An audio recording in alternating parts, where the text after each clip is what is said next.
ആദർശമായിട്ട് ഇപ്പൊ നേരത്തെ എനിക്ക് കേട്ടോ ഒരു 6 മണിക്കാകുമ്പോഴേക്കും എനിക്കും, കാരണം 7 മണിയാകുമ്പോഴേക്കും ചേട്ടന് പോകണട്ടോ. ഉണ്ണി ഒരു 5 മണിയാകുമ്പോൾ തൊട്ട് എനിക്ക് കളിക്കാൻ തുടങ്ങിയതാട്ടോ. അപ്പൊ അവൻ ഉറക്കാനുള്ള തത്രപ്പാടിലാണ് ഞാൻ. അങ്ങനെ എന്റെ ഉറക്കമത്തിൽ ഞാൻ അവനെ ഉറക്കണതിന് പകരം അവന്റെ പാണ്ടക്കൂട്ടനെ ഇരുന്ന് തട്ടി ഉറക്കാണ് കേട്ടോ. പിന്നെ ചേട്ടൻ ജോലിക്ക് പോയതൊന്നും ഞാൻ അറിഞ്ഞില്ല ചേട്ടാ. ഞാൻ നല്ല ഉറക്കുറങ്ങി. അങ്ങനെ എനിക്ക് നോക്കുമ്പോൾ ഉണ്ണീനെ അവിടെ കാണാൻ ചേട്ടാ. അപ്പൊ അമ്മ എടുത്തുണ്ടായിട്ടുണ്ടാവും. ഞാൻ ചെന്ന് നോക്കുമ്പോൾ മൂപ്പര് കുളിയൊക്കെ കഴിഞ്ഞത് അവന്റെ മിത്രാന്റെ ഗിഫ്റ്റ് ചെയ്ത ഈ ഒരു സംഭവത്തിന്റെ മുകളിൽ ഇരുന്ന് കളിക്കുന്നുണ്ട്. ഇതിന്റെ പേരെന്താന്ന് പെട്ടെന്ന് എനിക്ക് ഓർമ്മ കിട്ടുന്നില്ല കേട്ടോ.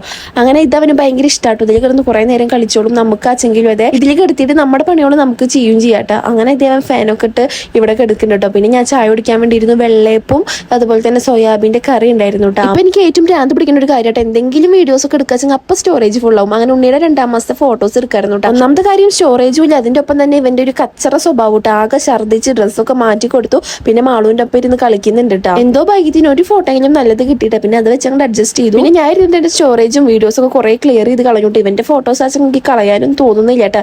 അങ്ങനെ ഇത് ആദർശേട്ടൻ പണിയൊക്കെ കഴിഞ്ഞ് വന്ന് ഡ്രസ്സൊക്കെ മാറ്റിയിട്ട് ഇതേ ഉണ്ണിയെ എടുക്കാട്ടോ. ഇവൻ അച്ഛൻ്റെ മേത്ത് ഇങ്ങനെ പറ്റി കിടക്കാട്ടോ. അത് കഴിഞ്ഞിട്ട് ഇതേ അമ്മാമ്മ മാങ്ങയൊക്കെ നന്നാക്കി വെച്ചിട്ടുണ്ടായിരുന്നു കേട്ടോ ആദർശേട്ടന്. അങ്ങനെ ഇതേ മാങ്ങ കഴിക്കാൻ കേട്ടോ. അപ്പൊ ഞാനും മാങ്ങ കഴിക്കാൻ വേണ്ടിയിരുന്നു. പിന്നെ ചേട്ടന് ചായയൊക്കെ വെച്ചിട്ടുണ്ട്. അച്ഛൻ വരുമ്പോൾ പഴംപൊരി സുഖേന അങ്ങനത്തെ സംഭവങ്ങളൊക്കെ കൊടുത്തിട്ടുണ്ടായിരുന്നു കേട്ടോ. അപ്പൊ അതൊക്കെ ഇരുന്ന് കഴിക്കായിരുന്നു കേട്ടോ. ഈ മാങ്ങയ്ക്ക് ഭയങ്കര ടേസ്റ്റ് ആണ്. നീളം മാങ്ങ എന്നാണ് നമ്മുടെ നാട്ടിൽ പറയാറ്. അപ്പൊ അതിരുന്ന് കഴിക്കട്ടോ. അമ്മമ്മേനെ ഇരുന്ന് ആദർശമായിട്ട് ഓരോന്ന് പറഞ്ഞ് കളിയാക്കുന്നുണ്ട് കേട്ടോ. അപ്പൊ ഇന്ന് ജോലിക്ക് പോയതിന്റെ എല്ലാ കഥകളും എൻ്റെ അടുത്ത് വിവരിച്ചു തരുന്നുണ്ട്. ഇങ്ങനെ ഉണ്ടായി അതുണ്ടായി ഇതുണ്ടായി എന്നൊക്കെ. അപ്പൊ ഞാനും കുഞ്ഞിച്ചേക്കനും എല്ലാതും കേട്ടോണ്ട് കിടക്കാൻ കേട്ടോ.